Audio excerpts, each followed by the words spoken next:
हम लोग लड़ते जरूर हैं अपने घर वालों से, हम लोग लड़ते जरूर हैं अपने फ्रेंडों से, हम लोग लड़ते जरूर हैं इधर उधर अपने मतलब से, लेकिन कभी नहीं लड़ते अपने आप से। अगर कोई व्यक्ति अपने आप से लड़ने लग जाए तो मैं प्रॉमिस करता हूं कि उसकी दुनिया में कभी किसी से लड़ाई नहीं होगी, बशर्ते वो अपने आप से लड़े पहले।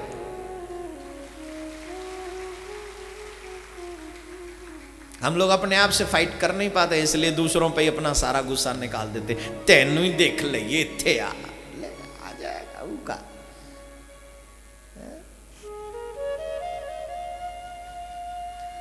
अपनी बुराइयों से लड़िए।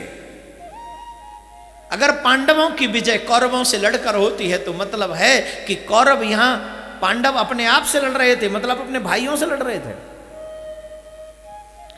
पांडवों ने राज्य के लिए लड़ाई नहीं लड़ी, पांडवों ने लड़ाई अगर लड़ी तो किसके लिए?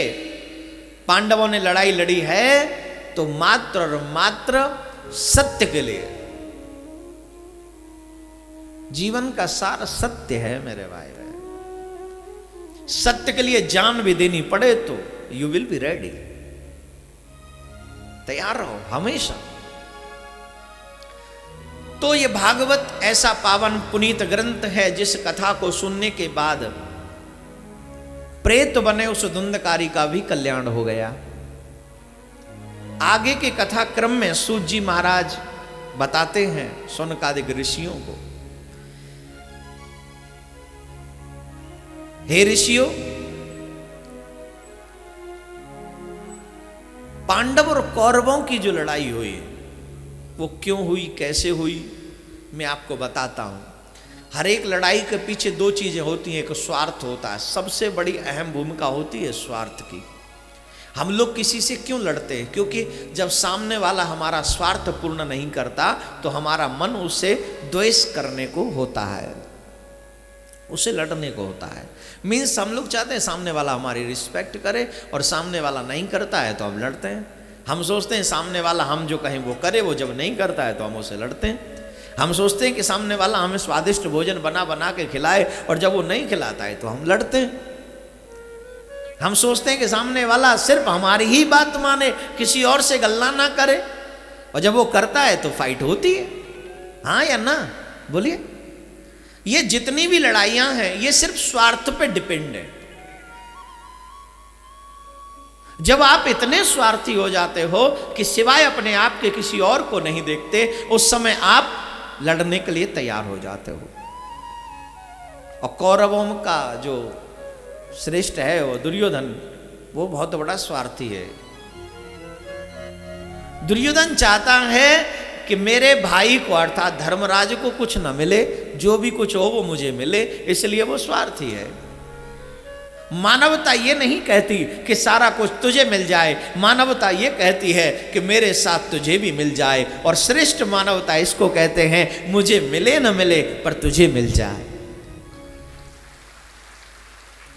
मैं गाई हुई गाथाएं नहीं गा रहा हूं मेरे भाई बहन, ये एक काल्पनिक कथाएं नहीं है। आपके सामने राम का चरित्र मौजूद है, आपके सामने भरत का चरित्र मौजूद है। श्रेष्ठ वो नहीं होते जो छीनकर शासक बनते हैं, श्रेष्ठ वो होते हैं जो गद्दी को छोड़कर वनवासी बन जाते हैं, वो श्रेष्ठ और महान होते हैं।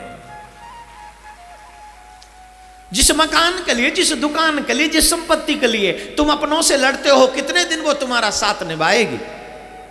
बोलिए, कितने दिन वो तुम्हारा साथ निभाएगी? कितने दिन वो तुम्हारा बन सकेगी? बन पाई आज तक किसी की?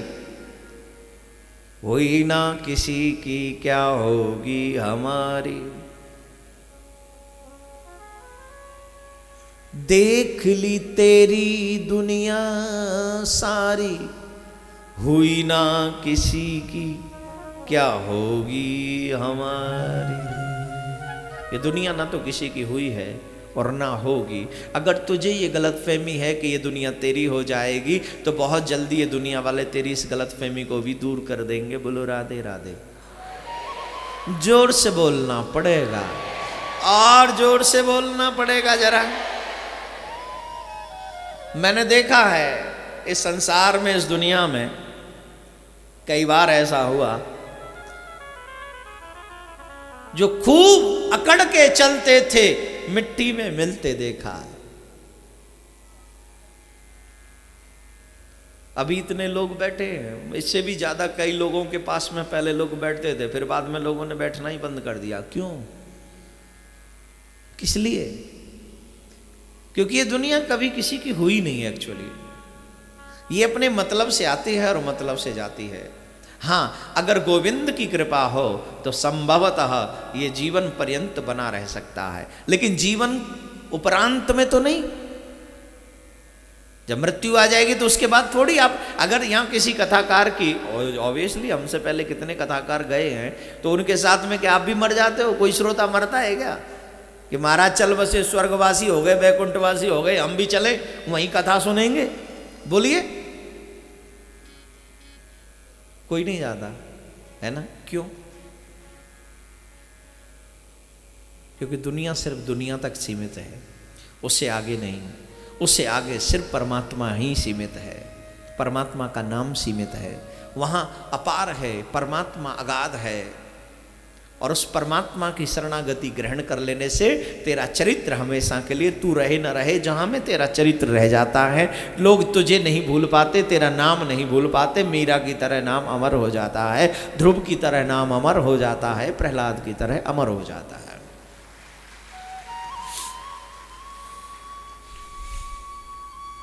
दुर्योधन जो अधर्मी है,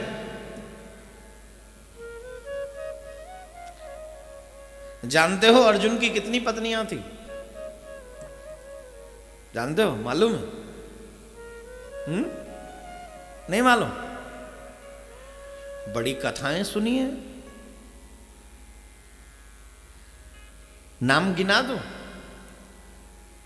अर्जुन की पत्नियों के। अर्जुन की पत्नी द्रौपदी, सुभद्रा, अलूपी, चित्रगंधा, ये 4 पत्नियां हैं अर्जुन के। अलूपी जो है वो नाग कन्या है, चित्रगंधा जो है वो गंधर्वों की कन्या है।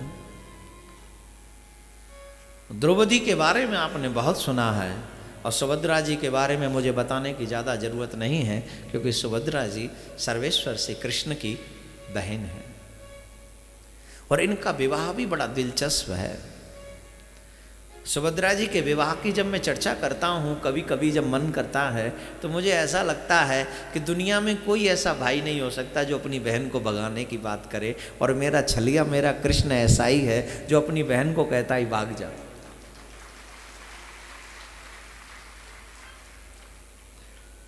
क्यों? बोले अगर मेरी बहन नहीं गई भागकर तो अर्जुन जैसा जीजा मुझे नहीं मिलेगा। अर्जुन अपने मुंह से नहीं कह सकता, और भगवान वही है जो अपनों की बात को वो समझता है, उसे बुलवाने की जरूरत नहीं है। कोई बोल दे, ये बोलना तो मानव, कोई भी मानव समझ लेगा बोलने के बाद। भगवान वो है जिसके आगे न बोलना पड़े फिर भी वो समझे। He is understand everything.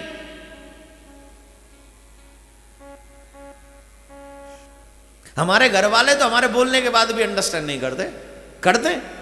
बोलिए, श्यापाई महाराज की गल्ला करिए। आप सोच रहे हो महाराज जी बड़ी पंजाबी बोल रहे ने? अरे भाई बड़े दिनों बाद इतने टाइम मिला सीगा महाराज, तो हुण ट्राई कर लीए की गल है। बड़ा लंबा चौड़ा स्यापा है महाराज। एक दिन अगर बिना लड़ाई के घर में गुजर जाए तो समझो महाराज बैकुंठ से लोग पुष्प वर्षा करते। लेकिन अंडरस्टैंड करे कृष्ण बिना बोले। अच्छा बोलो, नहीं करता है कि नहीं? आपको यहां बुला लिया, अंडरस्टैंड कर लिया, आपने कौन सा टेलीफोन किया था, प्लीज हमें वहां कथा में सुनने जाना है? नहीं कहा ना, टेलीफोन नहीं किया ना। फिर भी ठाकुर जी आपको बाहों पकड़ कर ले आए, आपकी उंगली पकड़ कर ले आए, चल तुझे अपनी कथा सुनवाता। होली के समय पे तुझे अपने रंग में रंगता हूं। अभी 26 को होली है, आपके यहाँ 27 को होली खेली जाएगी रंग की, लेकिन हमारे यहाँ होली चालू है, प्रारंभ है। हमारे होली में तो बसंत से ही शुरू हो जाती है, रंग लगना ठाकुर जी को शुरू हो जाते हैं। तो होली तो प्रारंभ है वहां पर। और एक बात बता दूं, अब तक आपने दुनिया वालों के साथ बहुत होलियां खेली हैं, लेकिन अब की बार मेरे ठाकुर के साथ ऐसी होली खेलो, ऐसी होली खेलो कि ऐसा रंग चढ़ जाए कि दुनिया का दूसरा और किसी रंग की जरूरत ही ना पड़े। कौन कौन तैयार है कन्हैया का रंग लगवाने के लिए? क्या बात है। अब के दिल्ली वालों के लिए स्पेशल अरेंजमेंट है होली का। वो तो क्या है उसी दिन बताऊंगा। कब? 26। तब तक प्लानिंग करते रहिए आप पूरी। बड़ा सुंदर उत्सव होगा, तो आप सब भी पधारें उसमें। और इस होली पर एक ही बात प्रार्थना करनी है ठाकुर जी से, हे गोविंद अब की बार ऐसा रंग लगना चाहिए हमारे जीवन में कि वो रंग कभी छूटे ना, कभी ना छूटे, कभी नहीं, चाहे कुछ भी हो जाए।